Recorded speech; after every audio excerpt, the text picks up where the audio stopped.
গরুর মাংসটা যদি প্রেসার কুকারে রান্না করা হয় তো এত ভালো লাগে। তো হ্যালো এভরিওয়ান, আসসালামু আলাইকুম। আশা করি আপনারা ভালো আছেন।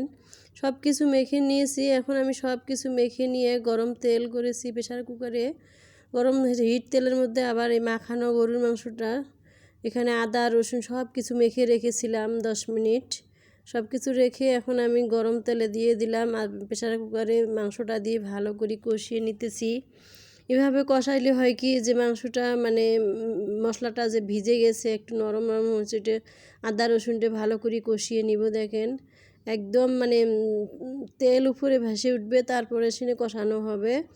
তো ভালো করে লেড়ে সেড়ে এখানে যেখানে আমরা আগে মরিচ মশলা কষায় দেই, তো প্রেসার কুকারের তরকারিটা তো এমনিই ভালো লাগে না। তো প্রেসার কুকারে মানে শুধু সিদ্ধই হয়, তরকারিটা ঝোলটা ভালো লাগে না। তাই এইভাবে আপনারা প্রসেস করে রান্না করে খেয়ে দেখেন, অনেক ভালো লাগে। তো এখন সব কিছু মেখে দিলাম, দিয়ে এখন আমি সিটি দিয়ে দিব না, এখন আবার ঢেকে দিয়ে আবার কষিয়ে নিতেছি। কষাইতে কষাইতে দেখবেন এর মধ্যে তেল বের হয়ে আসবে আর লাল মরিচের রঙটা সব কিছু মানে হয়ে যাবে, কাঁচা গন্ধটা থাকবে না। সব কিছু দিলাম, একবারে আলু দিলাম। দেখেন আর মাংসটা কষিয়ে আমি এখন আলু দিলাম। তো আলুটাও ভালো করে একটু কষিয়ে নিব, ঘামিয়ে নিব, কারণ আলুটা একটু ঘামিয়ে না নিলে সাদা সাদা হয়ে থাকে।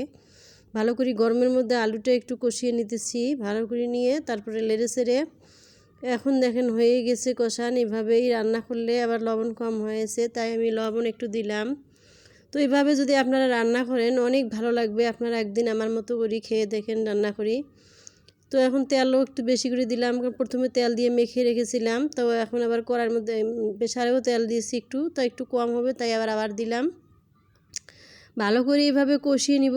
কষিয়ে নিয়ে এখন আমি একটু এক পরিমাণ মতো পানি দিব, যে পরিমাণে একবারে ঝোল হবে, আলুও সিদ্ধ হবে, তরকারিটা একদম হয়ে যাবে। দেখেন একদম কষিয়ে যদি এইভাবে নেন তাহলে আপনার তরকারিটা ঝোলটাও অনেক মজার হবে, দেখতেও সুন্দর হবে, খেতেও ভালো লাগবে। এমনিতে প্রেসারে তরকারি ভালো লাগে না, কিন্তু এইভাবে করে রান্না করে দেখেন প্রেসারে মানে হয় বিয়েবাড়ির তরকারি যেরকম হয়, বড় অনুষ্ঠানের তরকারি ওইরকম হয়, অনেক মজা লাগে। তো আমি পরিমাণ মতো এখন দিয়ে দিলাম। এখন দেখেন প্রেসারের ঢাকনাটা লেগে দিয়ে এখন সিটি দিতেছি, বেশি না 4টে সিটি দিলাম। যেহেতু দিছি, দেখেন কত সুন্দর কালারটা হয়েছে আর ঝোলটাও দেখেন কত সুন্দর হয়েছে। 4টে সিটি দিয়েছি, একদম আলু সিদ্ধ হয়ে গেছে। তো এখন দেখেন আবার আমার এত পাতলা ঝোল আমরা আবার খাই না, বেশি তেল বের হয়ে গেছে, মানে তেল জমে গেছে, কিছুক্ষণ রেখে দিছিলাম তাই। এখন আমি এটা আবার দেখেন কত সুন্দর হয়েছে। এইভাবে খেলে অনেক ভালো লাগে, রুটি পরোটা যাই কিছু দিয়ে রান্না করেন তাতেই ভালো লাগে।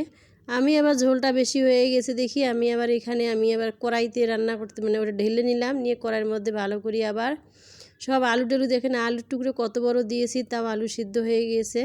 তো কড়াইয়ের মধ্যে ভালো করে রান্না করে নিয়ে বাটিতে ঢাললাম, দেখেন কত সুন্দর কালারটা হয়েছে, অনেক ভালো লাগে। তো আজকের তরকারিটা আমার যদি রান্না করা ভালো লাগে থাকে, আপনারা একটা লাইক কমেন্ট শেয়ার করবেন। আল্লাহ হাফেজ।